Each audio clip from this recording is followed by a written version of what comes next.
So in the latest chapters of One Piece, we discovered that Loki is actually talking to somebody on the snail phone basically, and he's talking to somebody called Mosa. We don't know who Mosa is yet. We just have speculations, and I already made a video about it a little bit ago.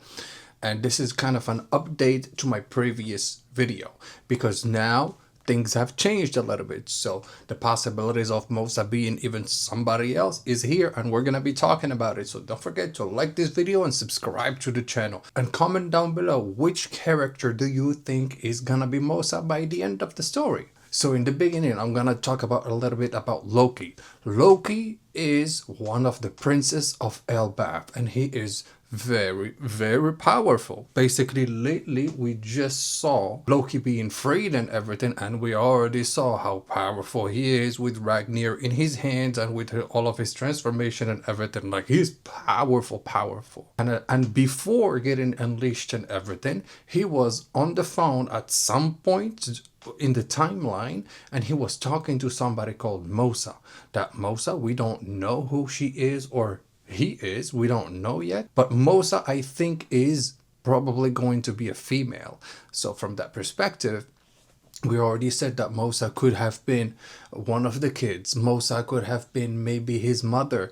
Mosa could have been maybe Yarul. Mosa could have been somebody outside of Elbaf that's keeping track with Loki and everything, because Loki went outside to the seas and everything for 8 years.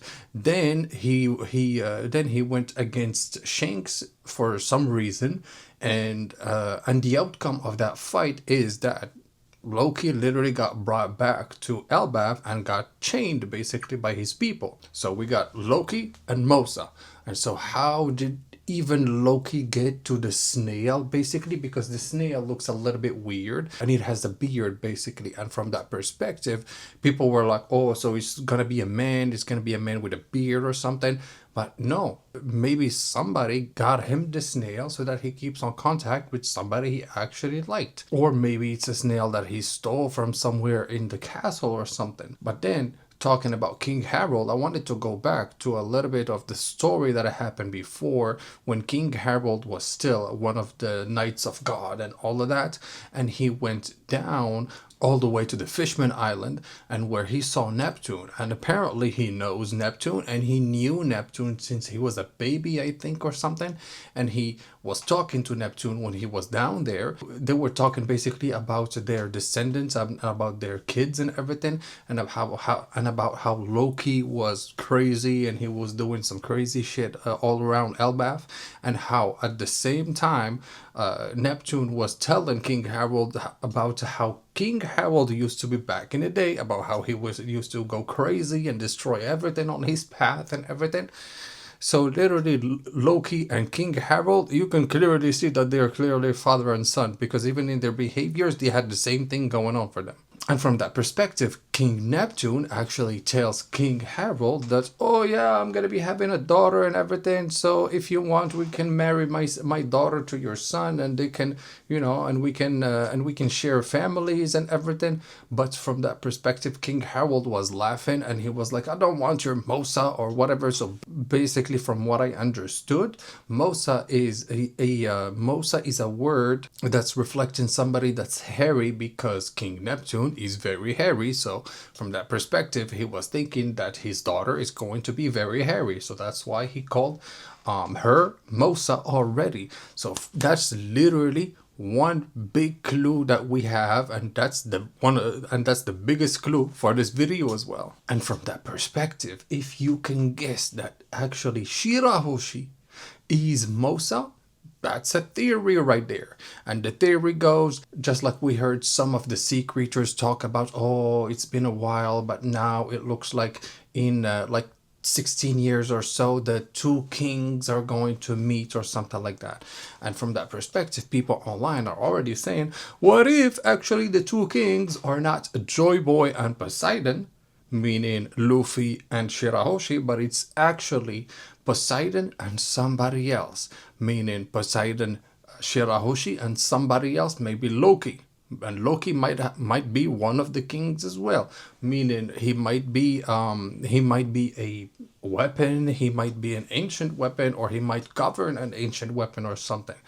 So that's a perspective right there for you guys, and let me know down in the comments below if you think it's also right. And so, in 16 years, the two kings will be able to meet again, and in that possibility, you have Loki and Shirahoshi, you know?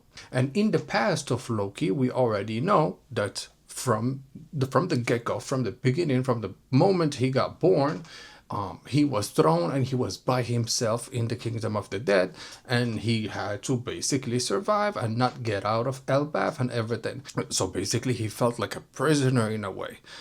From the same perspective, Shirahoshi also, from the moment she was born and she got that threat, basically she got imprisoned in one of the rooms of the castle just for her to basically survive, you know. And from that, she was not even able to go to her mother's funeral. And same perspective also happened to Loki. Loki was not able to go to his mother's funeral because he burned out his real mother, his biological mother's village, and from there he literally went to jail, and he could not actually assist to his real mother's funeral because Ida, his real mother, actually died, and he was in prison at that point. So you can see a little bit of the parallelism that's being used with Loki and Shirahoshi at the same time, and how in a weird way they had pretty much a little bit of the same past, maybe not as harsh for Shirahoshi than for Loki, but pretty much kind of the same events in a way. And then up until the moment where even Shirahoshi got freed